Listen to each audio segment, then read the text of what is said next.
अस्सलाम वालेकुम जी, कैसे हैं आप सब? अपवर्क का लाइव प्रोजेक्ट मैंने ओपन किया हुआ है। अगर हम प्रोजेक्ट बजट की बात करें तो $150 का ये प्रोजेक्ट है। मैं आपको ये कंप्लीटेड प्रोजेक्ट दिखा भी देता हूँ। यहाँ पर ये देख सकते हैं कुछ इस तरह से ये प्रोजेक्ट मैंने कंप्लीट किया है। 200 प्लस एंट्री का ये प्रोजेक्ट है जिसको मैंने कंप्लीट करके क्लाइंट को डिलीवर भी कर दिया है। अब मैं आपको इस प्रोजेक्ट की डिटेल दिखा देता हूँ, समझा देता हूँ ये प्रोजेक्ट किस चीज़ के बारे में है, कैसे मैंने इसको कंप्लीट किया है। यहाँ पर ये प्रोजेक्ट का टाइटल शो हो रहा है email list cleaning and validation specialist needed. अगर हम नीचे हैं तो यहाँ पर ये प्रोजेक्ट का बजट शो हो रहा है $150 $150 मेरे अकाउंट में मुझे रिसीव्ड भी हो चुके हैं।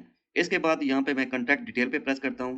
यहाँ पर ये देखें ये प्रोजेक्ट की डिस्क्रिप्शन शो हो रही है, जिसको फॉलो करके मैंने ये प्रोजेक्ट कंप्लीट किया है। सिंपल वर्ड में मैं आपको यहाँ पर बता देता हूँ, क्लाइंट आपको इस तरह से लिस्ट सेंड करेगा, ईमेल की भी लिस्ट हो सकती है, कंपनी डिटेल की भी लिस्ट हो सकती है, ठीक है भैया?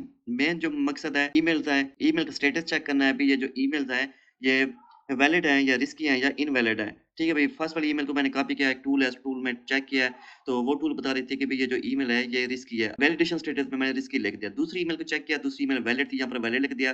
तीसरी ईमेल को चेक किया, तीसरी ईमेल रिस्की थी, चौथी ईमेल वैलिड थी, पाँचवीं ईमेल इनवैलिड थी। इस तरह मतलब है वन बाय वन करके मैंने तमाम ईमेल्स को चेक किया है उस टूल के ज़रिए। टूल ने मुझे सारा कुछ बता दिया है, तो यहाँ पर मैंने वैलिडेशन स्टेटस लिख दिया है। ठीक है, अभी 200 एंट्री का ये प्रोजेक्ट था, $150 प्रोजेक्ट का बजट था। इस प्रोजेक्ट को कंप्लीट करके मैंने $150 अर्न कर लिए। कौन-सी टूल मैंने यूज़ की है, वो मैंने पेड कोर्स में सिखाई हुई है, क्योंकि मेरा फाइवर, अपवर्क और डाटा एंट्री के पेड कोर्सेज़ हैं। अल्हम्दुलिल्लाह मुझे इस फील्ड में 3 साल का एक्सपीरियंस है। 3 साल में मैंने जो कुछ सीखा है, वो तमाम चीज़ें इस कोर्स में सिखाई गई हैं। आप मेरे ये फ्रीलांसर कोर्सेज़ सीखें, इंशाल्लाह 110% आपको प्रोजेक्ट्स भी मिलेंगे। आप अच्छी खासी कमाई भी करेंगे। डाटा एंट्री कोर्स में मैंने डाटा एंट्री वर्क की ट्रेनिंग सिखाई हुई है। जैसे प्रोजेक्ट्स मुझे मिलते हैं, तमाम प्रोजेक्ट की ट्रेनिंग सिखाई है। इसके बाद आप फाइवर या अपवर्क सीखेंगे, फाइवर और अपवर्क पे सेम इसी तरह के काम का अकाउंट बनाने से लेकर पहली पेमेंट आपके बैंक अकाउंट में तक कंप्लीट तरीकाकार सिखाया गया है। अल्हम्दुलिल्लाह 200 प्लस मेरे स्टूडेंट्स हैं, मुझे लोगों को प्रोजेक्ट्स मिल रहे हैं। आप ये कोर्स सीखें, इंशाल्लाह आपकी लाइफ भी चेंज हो जाएगी। लाइफ टाइम आपको मेरी तरफ से हेल्प सपोर्ट भी मिलेगी। Thank you.